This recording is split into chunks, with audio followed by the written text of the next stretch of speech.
Hello बच्चों, कैसे हैं आप लोग। देखो, हम आप लोग के लिए एक बहुत सा अच्छा टॉपिक्स लाए हैं जिसका नाम है टेंस। और ये इंग्लिश का एक रीड होता है। अगर ये चीज आप लोग अच्छे से समझ गए तो इंग्लिश का 50% आप लोग को कवर हो जाएगा। और इंग्लिश बोलना और लिखना आप एकदम अच्छे से समझ जाएंगे।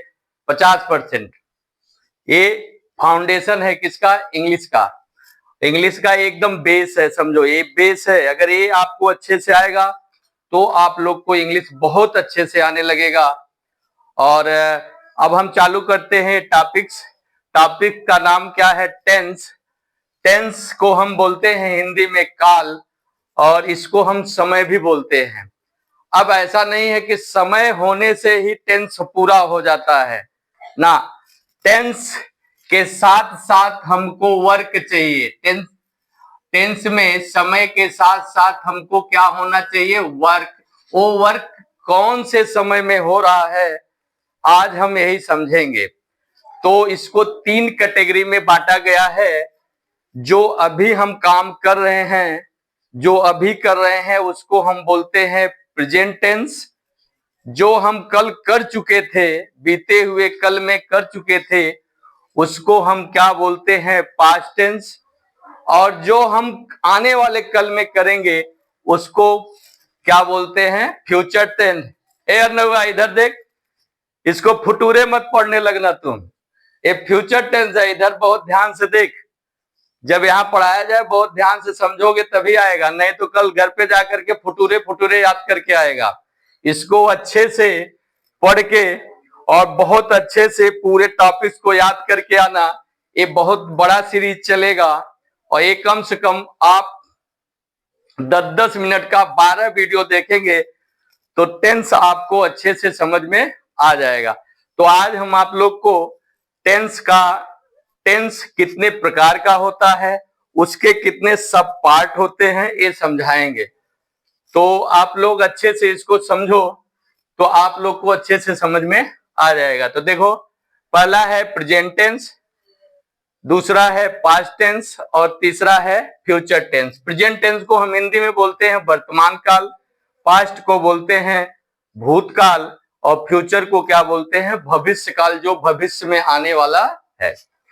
तो इसका पहचान क्या है, आइडेंटिटी क्या है? इसके जो सेंटेंस के अंत, सेंटेंस क्या होता है, जब मैं डिटेल्स आप लोग को टेंस का सब पार्ट पढ़ाने लगूंगा तो उसमें बताऊंगा सेंटेंस क्या होता है। सेंटेंस के अंत में है और हूं आए तो क्या होता है? प्रेजेंट टेंस होता है। सेंटेंस के अंत में था, थे, थी आए तो क्या होता है? पास्ट टेंस होता है। सेंटेंस के अंत में गा, गे, गी आए तो क्या होता है? फ्यूचर टेंस होता है। और इसका हेल्पिंग वर्ब होता है इज, एम, आर। है का इंग्लिश इज, है का इंग्लिश आर, और हूं का इंग्लिश एम। और इसका जो हेल्पिंग वर्ब होता है वाज और वेयर लगा के हम बनाते हैं। इस सेंटेंस को हम वाज वेयर लगा के बनाते हैं। हेल्पिंग वर्ब इसका क्या होता है? विल और सेल। इसमें हम हेल्पिंग वर्ब में क्या लगा के बनाते हैं? विल और सेल लगा के हम सेंटेंस को बनाते हैं। अब देखते हैं प्रेजेंट टेंस के कितने सब पार्ट होते हैं, पास्ट टेंस के कितने सब पार्ट होते हैं, और फ्यूचर टेंस के कितने पार्ट होते हैं।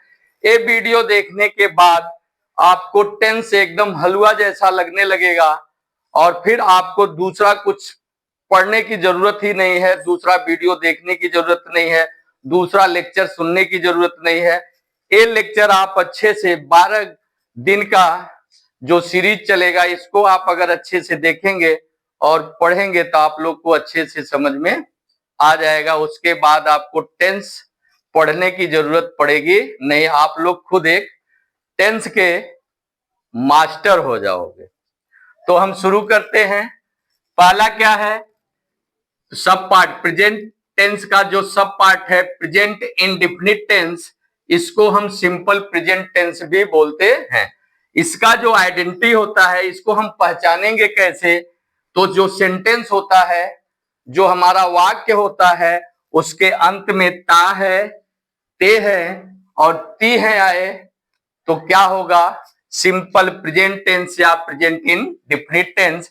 इसका हेल्पिंग वर्ब जो होता है वो डू होता है और डज होता है। अब बोलोगे कि यहाँ पे प्रेजेंट टेंस का इज है मान लिखे हो, तो जैसे जैसे समय, जिस समय पे अभी जो वर्तमान में मेरा जो काम चलता है, कुछ काम खत्म हो जाता है, कुछ चल रहा होता है, समझ में आएगा, तो वो हिसाब से हेल्पिंग वर्ब का हम प्रयोग करते हैं। तो ये प्रेजेंट इंडेफिनिट का जो हेल्पिंग वर्ब है वो डू है और डज है। प्रेजेंट कंटीन्यूअस टेंस का जो हमारा काम चल रहा है, प्रेजेंट में चल रहा है, उस हेल्पिंग वर्ब, उसका है जो हेल्पिंग वर्ब होता है वो इज, एम, आर होता है। प्रेजेंट परफेक्ट टेंस जो हमारा काम एकदम खत्म हो चुका है, उसका जो हेल्पिंग, उसका जो आइडेंटिटी है सेंटेंस के अंत में चुका है, चुकी है, चुके हैं, ई है, ई है, ए है या इत्यादि आते हैं, तो उसको हम प्रेजेंट परफेक्ट टेंस समझ जाते हैं कि ये जो टेंस है, ये जो सेंटेंस दिया हुआ है वो कौन सा टेंस है, प्रेजेंट परफेक्ट टेंस है। तो अब देखते हैं इसका जो हेल्पिंग होता है, हेल्पिंग वर्ब होता है वो हैज और हैव होता है।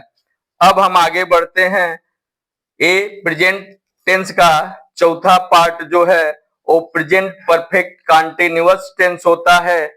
इसका जो आइडेंटिटी होता है सेंटेंस के अंत में रहा है, रही है, रहे हैं, साथ में समय दिया रहता है। देखो यहाँ पे जो आइडेंटिटी है वही है, रहा है, रही है, रहे हैं, यहाँ भी रहा है, रही है, रहे हैं, लेकिन यहाँ पे क्या होगा, आपको समय दिया होगा, आपको समय दिया होगा, वो 2 घंटे से काम कर रहा है, समझ में आएगा, वो 2 दिन से काम कर रहा है, तो मतलब यहाँ पे क्या दिया है, रहा, रही, रहे हैं तो है, लेकिन यहाँ पे क्या दिया हुआ है, समय दिया हुआ है।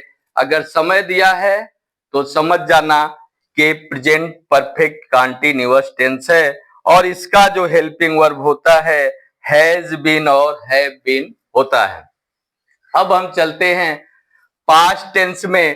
पास्ट टेंस का जो सब पार्ट होता है पास्ट इंडेफिनिट टेंस, इसको हम सिंपल पास्ट टेंस भी बोलते हैं। इसका जो आइडेंटिटी होता है सेंटेंस के अंत में या ए, ई आए तो ये क्या होगा, पास्ट इंडेफिनिट होगा। इसका जो हेल्पिंग वर्ब होता है वो क्या होता है, डिड होता है। अब पास्ट कंटीन्यूअस टेंस में आइडेंटिटी क्या होता है, सेंटेंस के अंत में रहा था, रहे थे, रही थी आए तो ये क्या होगा, पास्ट कंटीन्यूअस टेंस होगा और इसका जो हेल्पिंग वर्ब होगा वो क्या होगा, वाज और वेयर होगा। अब आ जाते हैं पास्ट परफेक्ट टेंस। इसका आइडेंटिटी जो होगा सेंटेंस के अंत में चुका था, चुकी थी, चुके थे, ई था, ई थी, ए थे, या था इत्यादि आते हैं।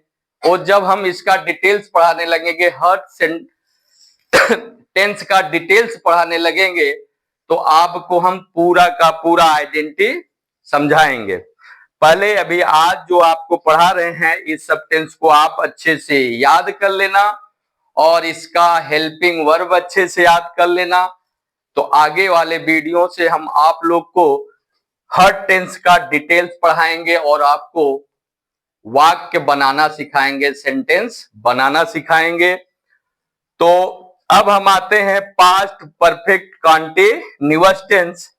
इसका जो आइडेंटिटी होता है सेंटेंस के अंत में रहा था, रही थी, रहे थे, साथ में समय दिया रहता है। यहां भी देखो रहा था, रहे थे, रही थी हैं, लेकिन यहाँ पे समय नहीं दिया हुआ है, यहाँ पे क्या रहेगा, समय दिया रहेगा और इसका जो हेल्पिंग वर्ब होगा वो क्या होगा, हैड बीन होगा। अब आते हैं फ्यूचर टेंस पे। फ्यूचर टेंस, फ्यूचर टेंस पहला पार्ट है फ्यूचर इंडेफिनिट टेंस, इसको सिंपल फ्यूचर टेंस भी बोलते हैं।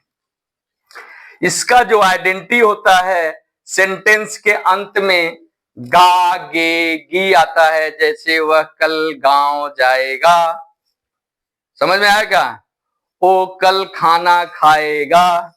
समझ में आएगा। तो गागेगी आता है तो उसको हम समझ जाएंगे कि ये क्या है, सिंपल फ्यूचर टेंस है या फ्यूचर इंडेफिनिट टेंस है। इसका जो हेल्पिंग वर्ब है, इसका जो सेंटेंस हम बनाएंगे विल और शैल लगा के बनाएंगे। फिर क्या आता है, फ्यूचर कंटीन्यूअस टेंस। इसका जो आइडेंटिटी होता है, सेंटेंस के अंत में रहा होगा, रहे होंगे, रही होंगी आए तो उसको हम बोलते हैं फ्यूचर कंटीन्यूअस टेंस।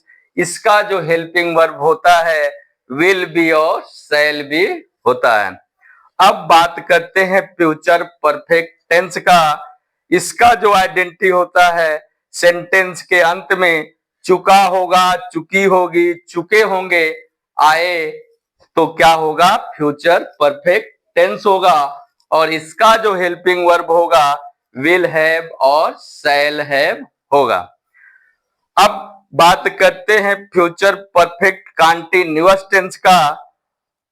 तो इसका जो आइडेंटिटी होगा, सेंटेंस के अंत में रहा होगा, रही होगी, रहे होंगे। यहां भी था, यहां भी था, लेकिन यहाँ पे क्या है, क्या है, समय दिया हुआ है। अगर सेंटेंस में रहा होगा, रही होंगी, रहे होंगे और साथ में समय दिया होगा तो टेंस क्या होगा, फ्यूचर परफेक्ट कंटीन्यूअस टेंस होगा।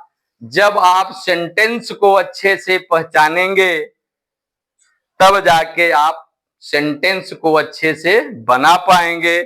इसका जो हेल्पिंग वर्ब होता है विल है बीन और शैल है बीन। तो इससे ये आप लोग खूब अच्छे से आज तैयार करके आना। फिर हम हर पार्ट का आपको डिटेल्स बताएंगे और सेंटेंस को अच्छे से करना सिखाएंगे, वाक्य को अच्छे से बनाना सिखाएंगे। आपको वाक्य बनाने तब आएगा जब हेल्पिंग वर्ब याद हो जाएगा बढ़िया से, इसको सेंटेंस को पहचानने आ जाएगा कि फलनवा टेंस है, समझ में आएगा। तब तुम बढ़िया से हेल्पिंग वर्ब लगा करके और टेंस को बनाना सीख जाओगे। जब तुम टेंस अच्छे से सीख जाओगे तब आपको एक्टिव वॉइस, पैसिव वॉइस भी अच्छे से आएगा, डायरेक्ट इनडायरेक्ट भी अच्छे से आएगा। और जब ये सब बातें तुमको आ जाएंगे तब क्या हो जाओगे, क्या हो जाओगे, इंग्लिश के गुरु हो जाओगे। क्या हो जाओगे, गुरु हो जाओगे। समझ में आया क्या। तो ये चीज आप लोग अच्छे से घर पे पढ़ के आना। आगे की बात मैं कल बताऊंगा। और ये सब पार्ट जो हैं सबका अलग अलग मैं 12 लेक्चर करूंगा। और वो 12 लेक्चर अगर पढ़ लोगे तो आप लोग क्या हो जाओगे, टेंस के गुरु हो जाओगे। समझ में आया। चलो।